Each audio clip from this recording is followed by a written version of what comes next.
Hi guys, welcome back to one more mini vlog. నేను మొన్న Sunday రోజు మా మమ్మీ దగ్గరికి వెళ్ళేసి ఒడిబియ్యం పోసుకున్నాం. మా మమ్మీ మెట్టెలు చేయించి ఒడిబియ్యం పోసింది. నాకు పెళ్ళైనప్పటి నుండి పెళ్ళి తర్వాత జరగాల్సినవి ఏవి జరగలేదు. ఒడిబియ్యం పోయడం కానీ మెట్టెలు చేయించడం అవన్నీ ఏం లేదు. మేము జస్ట్ మా మ్యారేజ్ అయితే ఆర్య సమాజ్లో అయింది. మేము అక్కడే పెళ్ళి చేసుకున్నాం. మా ఇంట్లో వాళ్ళకి ఎవరికి చెప్పకుండా చేసుకున్నాం.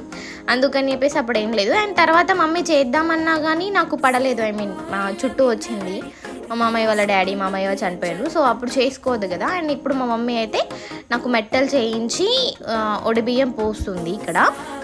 అండ్ ఇక్కడనైతే మేము కూడా ఏమంటారు విశ్వ బ్రాహ్మణ్సే. అన్నయ్య మాకు తెలిసిన వాడే వచ్చేసి నాకు మెట్టెలు ఇంట్లోనే పెట్టి వెళ్ళిపోయిండు. అండ్ ఇక్కడనైతే నేను మా అమ్మమ్మ మెట్టలు పెట్టినాక కాళ్ళకి అవన్నీ తీస్తుంది. మేము మెట్టెలు పెట్టుకున్న రోజైతే విశ్వ బ్రాహ్మణ్స్కి పెట్టిన వారికి కాళ్ళు మొక్కేసి అన్నీ ఇస్తాం మేము అయితే.